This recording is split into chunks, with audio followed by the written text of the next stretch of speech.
Assalamualaikum warahmatullahi wabarakatuh. Lillahi ta'ala wa li syafa'ati rasulillah wa li ijabatil mas'ul wa li qadha'i hajatina wa li syifa'i jami'i maradina wa li naili ilmin nafi' wa ila hadratin nabil mustafa Muhammadin sallallahu alaihi wasallam wa ila alihi wa dhurriyyatihi wa ahli baitihi wa ila jami'il anbiya wal mursalin wa sahabati wa tabi'in khususnya Imam Nawawi. Al-Fatihah. A'udzu billahi minasy syaithanir rajim. Bismillahirrahmanirrahim. Alhamdulillahi rabbil alamin. Ar-Rahmanir Rahim. Maliki yaumiddin. Iyyaka na'budu wa iyyaka nasta'in. Ihdinas shiratal mustaqim. Shiratal ladzina an'amta 'alaihim ghairil maghdubi 'alaihim waladdallin. Amin. Bismillahirrahmanirrahim. Qala al-mu'allif rahimahullahu ta'ala wa nafa'ana bihi wa bi'ulumihi fid dharain. Amin. Bismillahirrahmanirrahim. An Abil Abbas Abdullah ibn Abbas radhiyallahu anhuma qala kuntu khalfan nabiyyi sallallahu alaihi wasallama yauman faqala ya ghulam inni u'allimuka kalimatin ihfadillaha yahfazka ihfadillaha tajidhu tujahaka idza sa'alta fas'alillaha wa idza sta'anta fasta'in billahi wa'lam annal ummata lawij tama'at ala ayyang fa'uka bisyai'in lam yang fa'uka illa bisyai'in qad katabahu wahu laka wa inij tama'u ala ayyaduka bisyai'in lam yaduka illa bisyai'in qad katabahu alaika rufi'atil aqlamu wa jaffatis suhufu rawahu Tirmidzi wa qala hadisun hasanun sahihun wa fi riwayati ghairi Tirmidzi ihfadillaha tajidhu amamaka ta'arraf ila Allahi fi raha ya'rifka fi syiddah wa'lam annama ta'aka lam yakun liyusibaka wa ma asobaka lam yakun liyukhti'aka wa'lam annan nas'a ma'as sabri wa annal faraja ma'al kalbi wa anna ma'al usri yusra. Bismillah, alhamdulillah, wassalatu wassalamu ala rasulillah, amma ba'd. Bapak Ibu, kita masuk hadis nomor 16. Hadis nomor 16. Jadi hadis ini diriwayatkan oleh Ibnu Abbas. Ibnu Abbas itu waktu itu masih agak kecil, maka disebut dengan ghulam. Ghulam itu yang belum dewasa. Jadi ghulam itu biasanya diperuntukkan untuk anak-anak yang belum matang secara usia atau belum matang secara kepribadian. Biasanya begitu. Tapi kan kita tidak bisa memastikan apakah kalau ghulam pasti seperti itu. Di Al-Qur'an itu ada penduduk surga yang namanya ghilman. Kan ada toh di Quran wa yatufu alaihim ghilmanun. Ada dua itu. Wa yatufu alaihim wildanun. Kalau wildan itu anak-anak kecil, kalau gulam itu sesudah anak kecil. Makanya di sini Rasulullah ngundang Ibnu Abbas waktu itu dengan ya gulam. Nak, sini nak. Nah, kira-kira begitulah.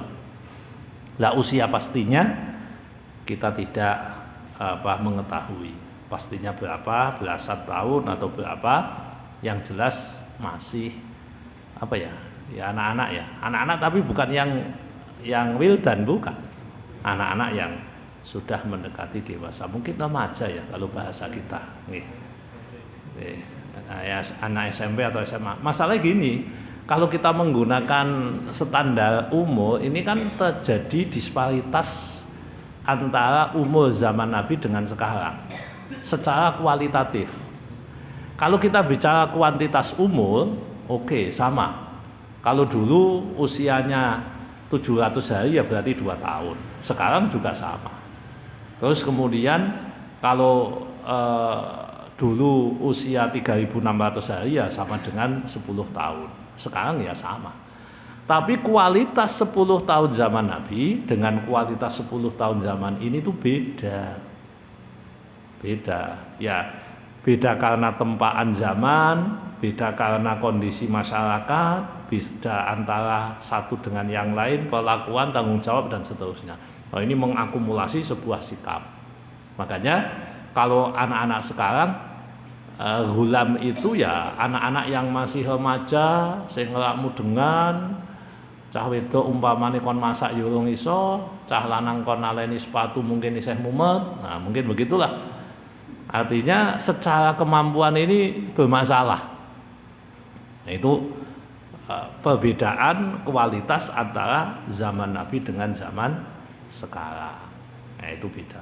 Tapi ini kan bahasanya adalah mengenai gulam. Wahai gulam, ya gulam, tak kasih tahu ya.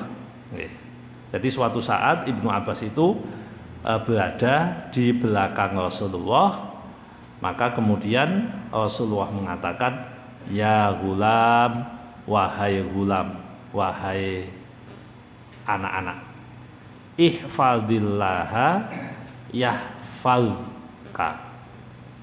Nah, ini pesan yang pertama.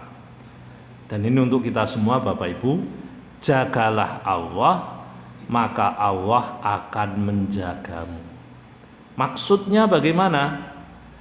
Jagalah aturan-aturan Allah, jagalah perintah-perintah Allah, jauhilah larangan-larangan Allah, maka Allah akan menjagamu baik di dunia maupun di akhirat. Jadi dengan adanya berbuat kebaikan, maka Allah akan menjaga. Menjaga. Lah menjaga dari apa? Ini yang para ulama kemudian berbeda pembahasan. Apakah amal soleh yang kita lakukan bisa menjadi penjaga bagi kita? Karena ada ayat di surat An-Nahl ayat 97, man amila sholihan min dzakarin aw untha wa huwa mu'minun falanuhyiyannahu hayatan thayyibah. Barang siapa yang beramal soleh, baik laki-laki maupun perempuan, sedangkan dia mukmin, maka dia akan kami berikan kehidupan yang baik. Ini menjadi perdebatan di kalangan para ulama. Ini maksudnya piye? Wong banyak ulama bahkan nabi yang notabene-nya pasti amalnya soleh, hidupnya ndak enak. Lalu apa urgensinya ini?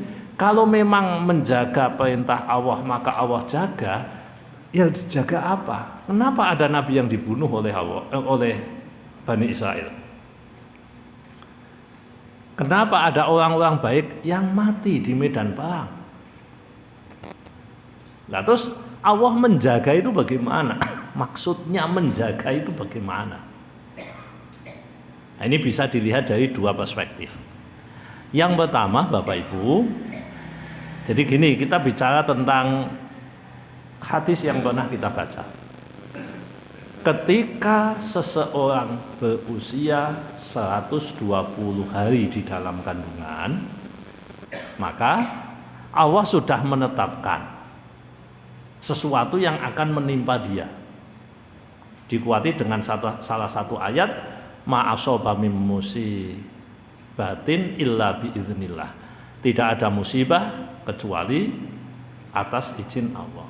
Nah, dilihat dalam perspektif ini, orang ini harusnya dapat musibah 12.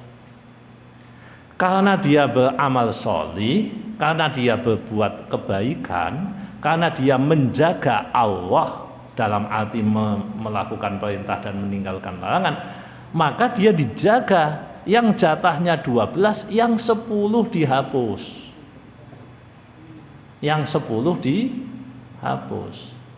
Itu yang dimaksud menurut sebagian ulama. Ya, ini pendapat sebagian ulama yang pertama gitu aja lah. Jadi artinya apa Bapak Ibu? Ini akan berefek. Setiap kita beramal sholih, apapun bentuk amal sholih, menjalankan perintah Allah, berarti Allah akan menjaga kita. Jaga dari apa? Jaga dari potensi terjadinya nasib sial, nasib jelek yang sudah ditulis untuk kita semua. Ini analisa ya Bapak Ibu, ini analisa. Kalau hadisnya tidak begitu. Hadisnya tadi mengatakan, hadisnya Allah akan menjagamu. Udah titik. Cuma menungso itu kan kepo, penasaran. Jaga dari apa? Manusia itu kan mikirnya kan sampai mana-mana. Loh, kenapa orang yang baik celaka, orang yang tidak baik kok tidak celaka? Lalu apa bentuk penjagaan Allah? Sama toh di tanah haram. Apa kata Allah? Wa man takhalahu kana amina. Sing sapa wonge mlebu tanah haram aman. Adakah orang yang masuk ke tanah haram kemudian celaka? Ada. Oh, ini masjid mati yono kok. Ini masjid sandale hilang yono. Masjidil Haram loh yang saya maksud. Terus kemudian ini katanya waman takhalahu aminah. Sing sapa wonge mlebu tanah haram apa meneh Masjidil Haram niku bakal aman. Lah aman sing dimaksudke aman sing kepiye? Padahal setahu kita aman kan tidak ada bahaya. Nah, ini kurang lebih maknanya sama, kurang lebih ya, walaupun konteksnya berbeda tapi kurang lebih maknanya ya kalau tidak sama 100% ada kesamaan lah. Ini orang-orang yang beramal sholih akan dijaga. Nah, itu yang pertama. Yang kedua, analisisnya adalah dijaga dari apa? Nah, ini dijaga artinya dijaga dari melakukan perbuatan yang dosa. Nah, ini malah unik ini. Kalau jenengan beramal sholih, jenengan menjalankan perintah Allah, menjaga aturan-aturan Allah, maka Allah akan menjaga panjenengan untuk tidak melanggar aturan. Makanya kalau kita mendengar cerita di dalam ilmu tasawuf, itu penjagaan Allah itu kan bentuknya beda-beda ya. Kalau Nabi dijaga dengan al-ism, makanya beliau namanya maksum. Maksum itu maknanya terjaga. Nah, level di bawah Nabi namanya mahfuz. Mahfuz itu apa? Mahfuz itu orang yang dijaga. Orang yang dijaga. Sehingga para wali Allah itu kalau mau melakukan kejahatan dan kemaksiatan, dia digagalkan oleh Allah dengan berbagai macam cara. Itu cara Allah menjaga. Wis entuk banyu haram, tapi karena dia dijaga oleh Allah, maka banyune ujuk-ujuk tumpah. Delalah wis meh digawa, ning nggone sepeda motor lali. Ngoten. Loh, kita harus melihat dalam perspektif itu. Kula nate diceritani. Aku ki mau bal mangan-mangan. Terus bal mangan-mangan mulih ki disangoni sak dus. Pangan kucing. Kula atuhe, wah berarti apik. Gus, wong dicandelke ning sepeda motor kok padahal ana duse. Lah kok kucinge kok pinter men nyuwek kresek, nyuwek dus padahal ning cantelan sepeda motor. Intine haram kanggo sampean wae, anak bojomu rasah kei ngono to. Karena itu diyakini sumbernya tidak baik. Itu berarti dijogo sampean. Nah, cara Allah menjaga dengan seperti itu. Mulane kula jenengan berpikirlah yang positif kepada Allah. Jangan-jangan kalau kita itu sudah berbuat baik, lalu kita kehilangan sesuatu, jangan-jangan sesuatu itu racun. Apa jenengan seneng? Umpamane racun Anda minum, kan tidak suka. Tapi racun itu kan kita tidak tahu. Kita tidak tahu. Jebule dipangan tikus, baru tikusnya mati. Baru tahu kita ternyata panganan dipangan tikus kok alhamdulillah karena dia yang menyelamatkan saya. Itu husnudzon kepada Allah bahwa kalau kita menjaga Allah maka Allah akan menjaga kita dari hal-hal yang sifatnya negatif. Lho jenengan wingi ra teko napa, Mbak? Banku bocor. Nah, terus akhirnya sido ternyata di tempat tersebut acaranya maksiat, berarti Anda mahfuz, dijaga oleh Allah. Nah, yang begini-begini ini perlu kita punya cara pandang, punya sudut pandang yang seperti itu. Sekali lagi ini analisis Bapak Ibu. Lah, sudut pandang yang seperti itu orang menyebutnya dengan husnudzon billah. Berprasangka baik kepada Allah, dan itu mestinya menjadi sikap dasar bagi setiap mukmin. Karena kalau itu menjadi sikap dasar kita, Bapak Ibu, wis enak. Nek urusane karo Gusti Allah susunudon, apik kabeh. Ini cara Allah menjaga saya. Termasuk kehilangan duit barang. Ya, kehilangan duit saya anggap saja bahwa ini cara Allah menjaga saya agar saya tidak menikmati duit ini. Karena ini mungkin haram, mungkin tidak jelas. Terus ini ngeten, kula jenengan donga. Ya Allah, inna nas'aluka rizqan halalan thayyiban. Ya Allah, kula nyuwun panjenengan paringi kula rezeki sing halal sing apik. Bareng ngono terus sepeda motor jenengan ilang umpamane. Iku dongane kabul mboten? Lah jenengan mau persepsi yang mana ini? Ojo-ojo dongane jenengan kabul, motor ini hasil sing gak bener, akhirnya dibuang. Berarti kan bener. Ya Allah, berikan saya harta yang halal dan baik. Sing ora halal, sing ora baik di gua. Akhirnya yang terjadi motor hilang. Omahe kobong lho, kok aku baru ndonga ngene kok dikeki wiridan karo Pak Yai kok malah aku kok cilaka ngene iki piye iki? Iki wiridane elek iki. Mboten elek, itu pembersihan itu, detoksifikasi namanya. Ini husnudzon Bapak Ibu. Husnudzon atas apa yang terjadi pada kita semua. Nah, ini konsep mahfud begitu. Ya. Jadi yang pertama tadi dijaga oleh Allah dari hal-hal yang sifatnya gangguan dan seterusnya, sebagaimana yang sudah ditetapkan ketika manusia itu masih di dalam kandungan. Bisa jadi begitu maknanya. Atau bisa jadi yang kedua, orang-orang baik yang menjaga Allah, dia akan dijaga oleh Allah dari hal-hal yang tidak baik, dalam arti dia tidak akan dibiarkan oleh Allah untuk berbuat jelek. Berbuat jelek. Makanya ya tidak usah lah, ini agak sensitif, tidak usah. Nah, jadi Bapak Ibu, Yang paling penting bagi kita adalah bagaimana kita ini bisa husnudzon kepada Allah dengan cara yang paling penting jaga aturannya Gusti Allah. Kalau saya boleh menyampaikan Bapak Ibu, ilmu tertinggi adalah ilmu syariat. Lo katanya ilmu itu ada 3, syariat, thariqah, hakikat. Yang tertinggi itu hakikat. Oke, kalau jenengan mau menggunakan teori itu, yang tertinggi adalah hakikat. Tapi hakikat itu dibagi, yang paling tinggi dari hakikat itu syariat. Syariat itu apa sih?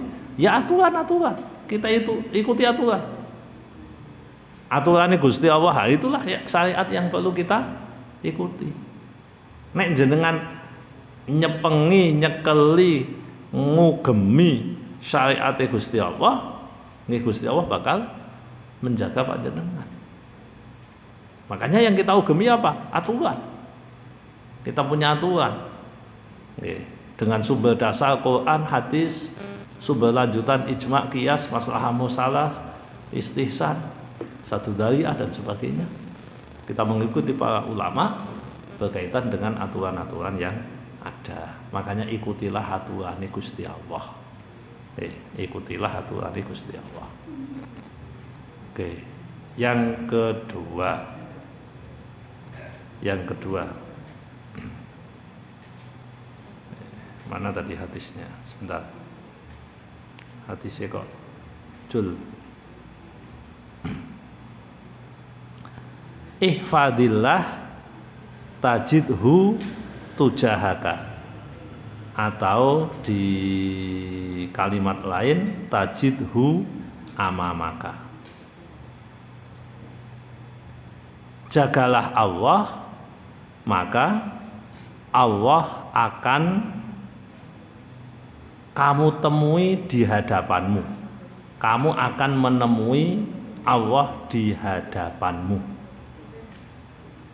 Tujahaka atau amamaka. Gini Bapak Ibu. Jadi ketika kita mengikuti aturan Allah, maka Allah itu akan menjadi pemandu bagi kita semua. Jadi kita ini kan hidup banyak sekali misterinya. Kita tidak tahu masa depan, kita tidak tahu kebenaran hakiki itu bagaimana, kecuali Allah memberikan panduan kepada kita semua. Yang dikira air putih padahal bensin, yang dikira emas ternyata imitasi, yang dikira benda asli padahal palsu. Itulah isinya dunia. Itulah isinya dunia. Nah, bagaimana kita bisa mengetahui bahwa yang kita ikuti itu adalah benar? Nabi kita itu nabi asli atau bukan? Kan kita harus validasi, verifikasi. Ayat Quran yang kita baca itu ayat asli atau bukan? Hadis yang kita baca itu hadis asli atau bukan? Nah, Bapak Ibu, kalau kita dijaga oleh Allah, kemudian kita temui Allah di hadapan kita, maksudnya adalah Allah akan menjadi imam kita, Allah akan menjadi penuntun kita, Allah yang akan senantiasa hadir dalam kehidupan kita. Jadi hadir dalam kehidupan kita untuk membimbing kita semua. Kita butuh itu. Kita butuh itu. Kalau Allah sudah membimbing kita semua, maka urusan selesai. Saya lebar dikit. Ketika kita menghadapi masalah buntu lah, ke depan, kita berada di perempatan ini, depan, kanan, kiri, dalane podo. Dalam kebimbangan dan kebingungan, kita butuh panduan. Google Map mati, Nah, terus piye iki? Apa ini yang harus saya lakukan? Ya pasrah sama Allah. Lah, apakah Allah menuntun kita menuju kebenaran atau tidak? Ya tidak tahu. Kan kita tidak tahu. Supaya kita ini dituntun oleh Allah, diberikan hidayah oleh Allah, salah satu yang dilakukan adalah dengan menjaga Allah. Jadi kita menjaga amanah Allah, kita menjaga perintah-perintah Allah. Ya contohnya lah sing sederhana, sholat. Sholat kan kewajiban, jaga itu sholat sebaik-baiknya. Zakat itu kan kewajiban, jaga itu zakat dengan sebaik-baiknya. Lakukan perintah Allah dengan sebaik-baiknya, sesempurna mungkin. Jangan sampai kita melakukan hal-hal semau gue aja, yang penting rampung, yang penting selesai, bukan itu. Tapi kita berikhtiar melakukan yang terbaik. Ibarat wong nyambut gawe niku mboten semata-mata ngentek ke jam, tapi pengen yang memberi tugas itu puas.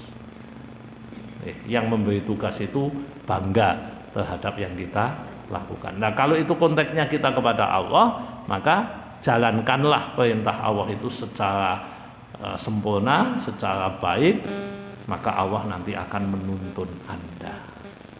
Dituntun kemana?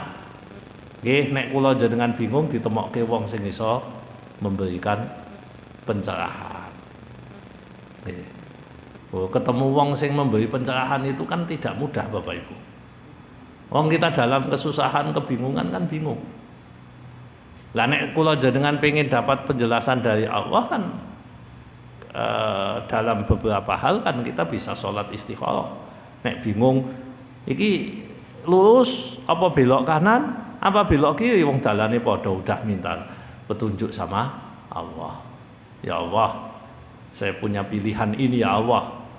Jika memang pilihan A menjadikan saya lebih baik, agama saya lebih baik, keluarga saya lebih baik, lalu dunia saya lebih baik, akhirat saya lebih baik, ya Allah, berikan saya jalan untuk menuju A. Tapi ya Allah, jika jalan menuju A ini tidak baik untuk saya, tidak baik untuk agama saya, tidak baik untuk keluarga saya, tidak baik untuk semuanya ya Allah, maka tolong gagalkan usaha saya ini. Dan itu donga tenan Bapak Ibu, donga tenan. Sesudah kita minta petunjuk seperti itu, lalu Allah ngasih petunjuk, oh berarti kula jenengan bahasane Allah ada di hadapan Anda. Allah menuntun Anda menuju jalan yang diridhai oleh Allah. Itu kenapa saya sering menyampaikan, jenengan nek punya pilihan besar, yuk jaluk petunjuk marang Gusti Allah. Kula niku awit tahun biyen angger meh pemilu ditakoni wong akeh, Pak. Pak Yai, niki saene milih pundi? Calon presiden sing sae sing pundi? Nek kula jawab, kula mboten ngerti sing ketoke sae ya iso sae tenan, sing ketoke sae jebule ora sae, sing ketoke ora apik jebule apik, ya kula mboten ngerti. Lho tapi kan apa biografinya bisa dilihat. Kan biografi niku tulisan nek nggawe buku apa neh tim sukses kan apik kabeh. Prestasine sing diunekke. Lah terus pripun? Ngeten mawon padha-padha ora ngerti, tetap milih kucing dalam karung. Seandainya pun jenengan melihat media sosial, itu juga kan masalah pecinta dan pembenci. Nek jenengan ketemu pembenci ya elek kabeh, nek jenengan ketemu pecinta ya apik kabeh. Kan mumet toh? Mumet padha mumet ya, kula padha mumet kali jenengan. Tapi njaluk petunjuk marang Gusti Allah. Lah piye nek ajeng milih istikharah dhisik. Wong kadhe milih kaya ngono dalah istikharah. Lah jenengan pengin sing apik apa mboten? Kalau kita minta kemudian wah istikharah kula ora mathuk ya. Mosok iki ketoke elek. Lah kan ketoke. Kita tidak tahu. Makanya kita minta pada Allah. Ya Allah, kalau ini baik untuk saya, baik untuk keluarga saya, baik untuk agama saya, baik untuk masa depan saya, baik untuk apapun, tolong berikan kemantapan pada saya. berikan jalan bagi saya untuk bisa ketemu dengan ini. Tapi kalau tidak ya Allah, tolong dijauhkan. Tolong dijauhkan. Nah ini minta Allah sebagai pemandu. Boleh begitu, itu boleh. Kata Nabi boleh. Silahkan. Dengan istikharah minta kepada Allah, minta petunjuk. Minta petunjuk kepada Allah. Dawuhnya Nabi, sing sapa wonge istikharah mboten getun. Sing sapa wonge njaluk petunjuk karo Gusti Allah mboten getun. Mboten getun. Nah, makanya walaupun mungkin ya ekspektasi kita tidak sesuai dengan apa yang terjadi, tapi kula jenengan mboten getun sebab ini pilihan terbaik di antara yang ada. Nah, ini Allah berada di hadapan kita. Berikutnya Bapak Ibu, wa idza sa'alta fas'alillah wa idza sta'anta fasta'in billah. Kalau jenengan minta, mintalah kepada Allah. Bapak Ibu, kula jenengan kan punya permintaan dan caranya banyak. Tapi ingat, jaluk namung marang Gusti Allah. Walaupun lewatnya manusia, tetep endingin jaluke marang Gusti Allah. Wa idza sta'anta fasta'in billah. Jaluk tulung ya padha. Pak, kula ditulungi nggih, kula ngeten-ngeten. Jenengan ngomongnya sama manusia, tapi atine jenengan jaluk tulung ini kumarang Gusti Allah. Jenengan minta, Mas tolong bantu saya punya kesulitan ini, Pak dokter tolong bantu saya sakit ini. Atau siapa kita minta bantuan, oke Bapak Ibu, zahirnya kita semua jaluk tulung marang menungso, tapi hakikate kula panjenengan jaluk tulung marang Gusti Allah. Itu perlu dicamkan dalam hati kita. Supaya apa? Hudurnya hati kita kepada Allah itu meningkat. Kehadiran hati kita di hadapan Allah itu meningkat. Tidak sekedar kita itu hidup di dunia di mana kita itu hanya bicara kausalitas tok, hubungan sebab akibat. Mboten. Mun kabeh dipasrahno Gusti Allah. Aku iso ngene saiki ya Gusti Allah, ketemu jenengan ya Gusti Allah, dipisahke ya Gusti Allah, seneng ya Gusti Allah, ora seneng ya Gusti Allah. Wis ayem kula jenengan. Mboten usah terlalu berlebihan dalam satu hal. Terus Bapak Ibu, mintalah hanya kepada Allah. Nah, kita ini Bapak Ibu, kula jenengan iku kan wong sing senenge tahlil, senengane maca sholawat dan sebagainya. Niku kan tidak lepas sing jenenge wasilah to nggih. Kan kula jenengan kan ketoke luwih seneng ndonga pakai wasilah daripada tidak. Itu tidak apa-apa, tidak masalah. Cuma jenengan kudu ngerti wasilah adalah wasilah. Wasilah niku jembatan. Nek jenengan telepon, niku telepon dadi wasilah. Sinyale kuat, itu wasilah. Sing nampa tetep kan sing jenengan tuju to. Lah nggih to. Jenengan telepon kan ora ngomong karo telepone Bapak Ibu. Jenengan ngomong karo wong sing dituju. Sakniki ngeten. Jenengan donga. Kan tadi disampaikan, nek njaluk marang Gusti Allah. Lah kula jenengan kan njaluk nyebut asmane Kanjeng Nabi. Kan ngoten. Ya Rabbi bil Mustafa balligh maqasidana. Lah kan ora ya Rabbi balligh Mustafa, ya Rabbi balligh maqasidana, tapi dadak nyebut Al Mustafa kan? Ya Rabbi bil Mustafa balligh maqasidana. Kuwi dengan donga Allahumma hasil maqasidana kan padha, Pak. Padha niku. Bedane sing siji lewat jembatan, sing siji mboten lewat jembatan.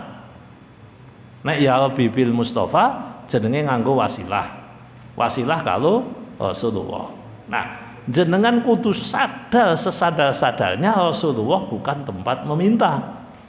Tapi Rasulullah adalah sarana jalan untuk meminta kepada Allah. Lah niki hadis ngoten tiyang lebih maknane ben mboten salah paham.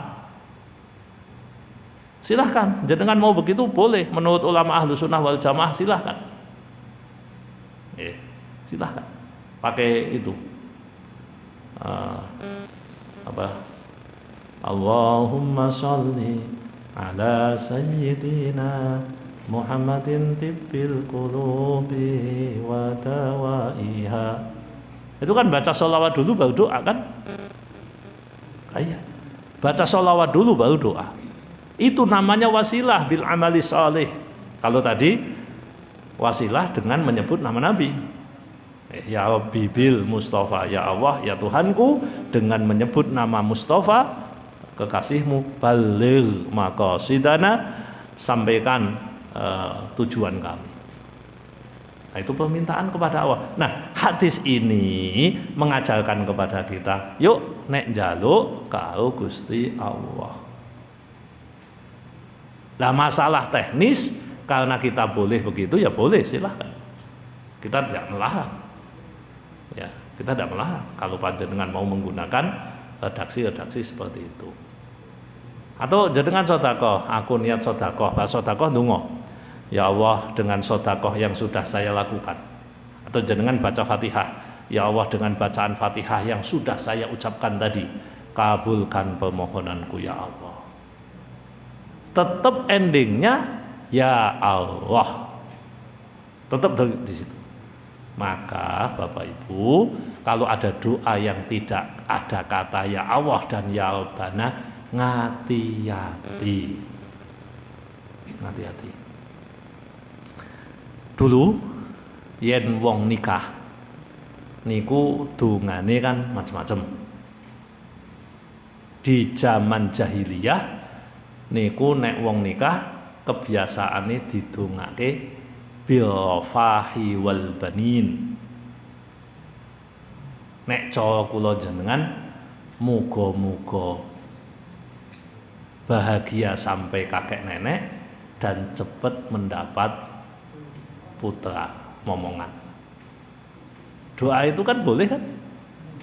Kan kita mungkin biasa melakukan itu. Muga-muga sakinah mawaddah warahmah nek ana wong mantu nika lho.